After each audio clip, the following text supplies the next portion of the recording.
canal uma série de vídeos denominados React.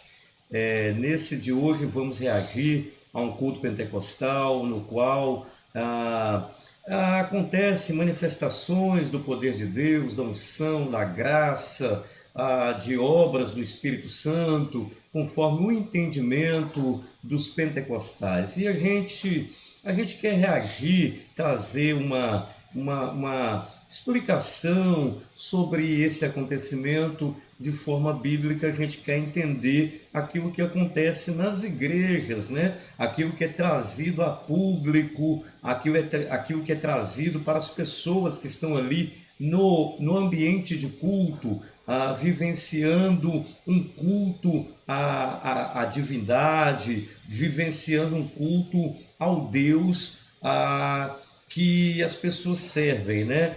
Se for o Deus da Bíblia, tem que servir ao Deus da Bíblia conforme aquilo que a Bíblia rege, aquilo que a Bíblia orienta, aquilo que a Bíblia prescreve, que é dar uma ordem a respeito daqueles que querem adorar ao Deus da Bíblia. Então, vamos buscar entender esse culto aqui e vamos falar um pouco a respeito deste acontecimento. Eu conto 3. Toca, Jesus. Toca,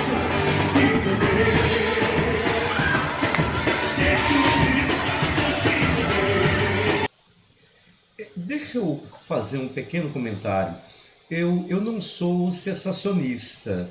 Eu não sou daquela teologia que prega que o dom do Espírito Santo, a manifestação do poder de Deus, ficou para o período apostólico, né? Que é o livro de Atos. Ficou só naquele período e pronto, fechou o livro de Atos, fechou o Novo Testamento, pronto, acabou. Não há mais dom de Deus. Eu não creio assim.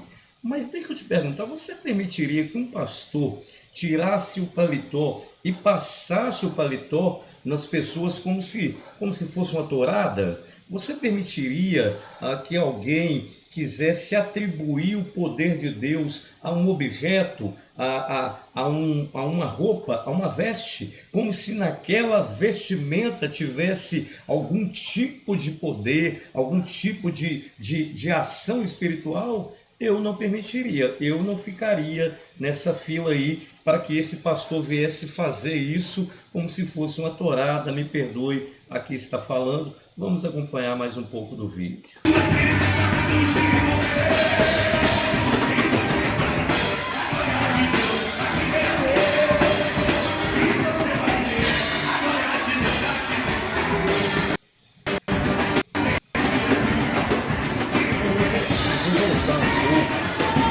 Eu vou voltar um pouquinho do vídeo aqui para a gente poder acompanhar a queda daquelas duas irmãs ali.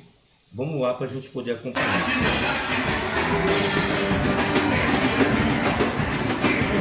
Observa bem, as irmãs tomadas por vamos dizer assim, pela uma ação espiritual, pela unção do Espírito Santo, e ali com aquele movimento de giro, aquele movimento de ficar rodando o corpo, elas se encontraram no próprio giro, bateram uma na outra e vieram a cair no chão.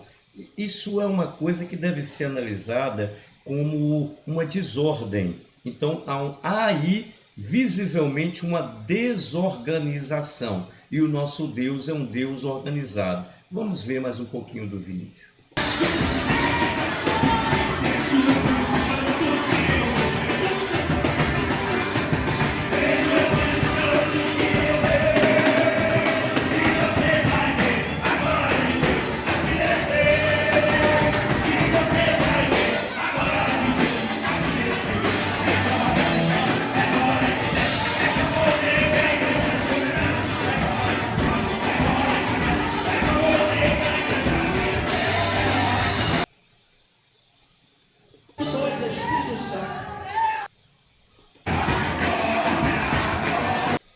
Irmãos, eu errei um pouquinho aqui no comando, mas deixa eu falar algo a respeito disso aqui para mim não perder esse vídeo. A situação aqui, a gente tem que entender o que é essa situação. A verdade é, eu creio piamente que haverá em determinados cultos uma manifestação de Deus, na qual o poder virá, alguns irmãos sentirão algo muito forte da presença do Espírito Santo, serão tomados em línguas, né, em variedades de línguas, conforme os dons descritos em 1 Coríntios capítulo 12, alguns terão ali o dom da revelação, o dom da profecia, o dom de discernimento de espírito, dom de língua, variedade de língua, o dom de operação de maravilha, o dom de cura. Isso eu creio piamente. Eu só não creio na desorganização. Eu creio que o nosso Deus é um Deus de ordem, é um Deus em cujo culto que é dado a Ele é um culto organizado. Se houver em um determinado momento, em determinada feita, um culto diferenciado, em que acontecer uma manifestação forte do poder de Deus e acontecer algo que fuja um pouco do controle, ok, será exceção, mas a regra é o culto com ordem e com decência. O pior, ou a grande questão dos pentecostais, é querer fazer da exceção a regra, e isso não deve ser feito. A regra é um culto de ordem e com decência. Eles fazem um culto de poder, de manifestação, a regra. Isso não é bom. Sabe por quê? Por causa dos textos bíblicos.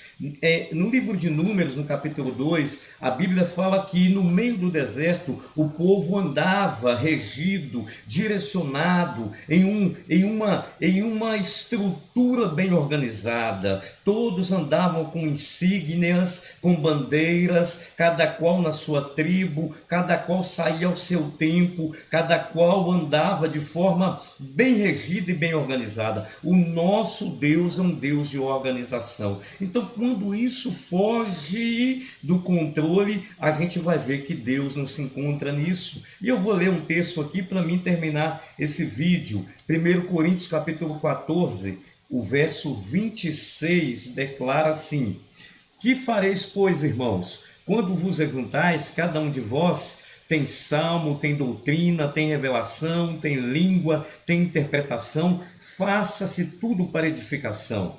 E se alguém falar língua, faça-se isso por 2 ou 3, ou quando muito 3, e por sua vez, e haja intérprete. Mas se não houver intérprete, esteja calado na igreja e fale consigo mesmo e com Deus. E falem 2 ou 3 profetas e outros julguem. Mas se a outro, quem que estiver assentado, for revelado alguma coisa, cale-se o primeiro, porque todos podereis profetizar uns depois dos outros, para que todos aprendam e todos sejam consolados. E os espíritos dos profetas estão sujeitos aos profetas, porque Deus não é Deus de confusão, senão de paz, como em todas as igrejas dos santos. E no verso 40 é aquilo que nós devemos nos orientar por este versículo.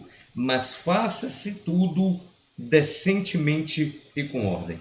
Se não há ordem no culto e é uma coisa contínua, sempre acontece da mesma maneira, entenda, o Senhor não está aí, porque Deus é um Deus organizado. Deus abençoe sua vida. Isso aqui é só um entendimento e um ensinamento bíblico para a nossa edificação e orientação. Deus abençoe e contemple a sua vida.